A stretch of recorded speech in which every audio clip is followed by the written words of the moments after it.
Hi, നമസ്കാരം. നാട്ടിൽ നാനാവിധമായ പനികൾ പകരുകയാണ്.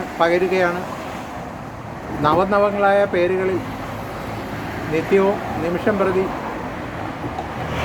പനി പുരോഗമിക്കുന്നതിൻ്റെയും പനി മരണങ്ങളുടെയും പനിയുടെ പ്രതിപട്ടികയിലുള്ളവരുടെ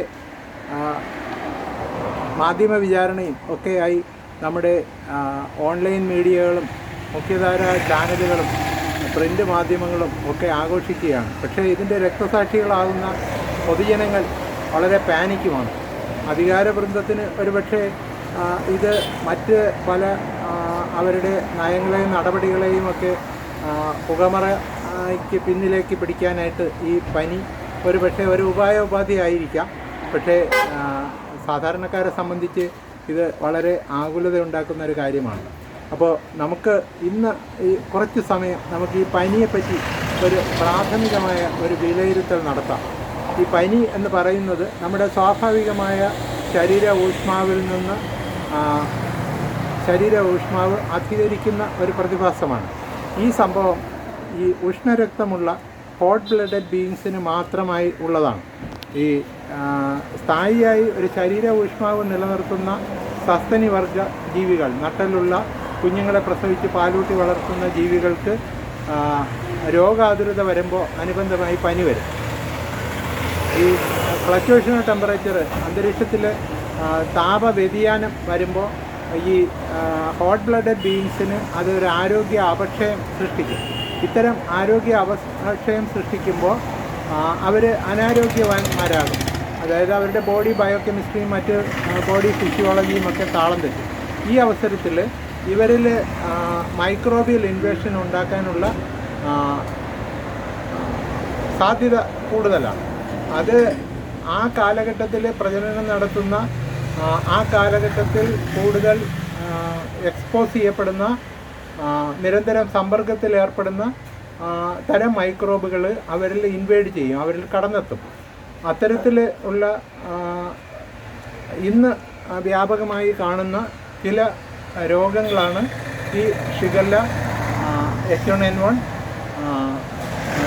എലിപ്പനി, നമ്മുടെ നിപ്പ, പിന്നെ വെസ്റ്റ് നൈൽ വരവായി. അപ്പോൾ ഇതൊക്കെ കേട്ട് പാനിക്കാവേണ്ട കാര്യമൊന്നുമില്ല.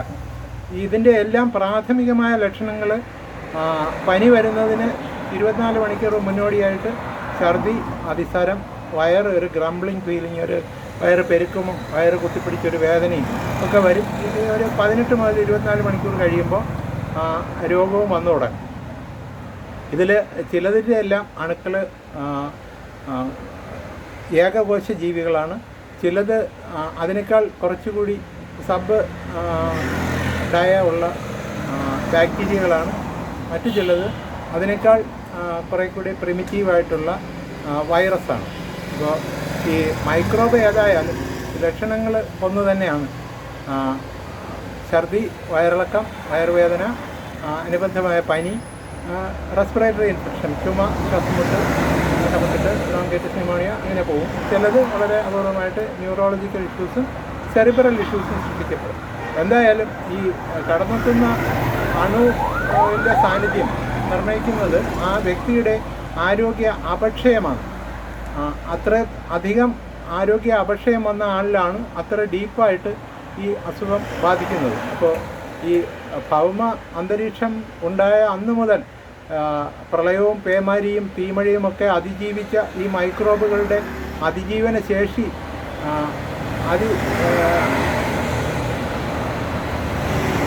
ബൃഹത്താണ്.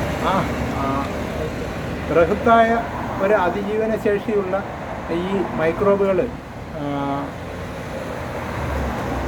നമ്മൾ മരുന്ന് വഴി അവയൊക്കെ അമർത്താൻ ശ്രമിക്കുമ്പോൾ ആ മരുന്നിനെ അതിജീവിക്കാനും ഈ അണുക്കൾക്ക് ശേഷിയുണ്ട്.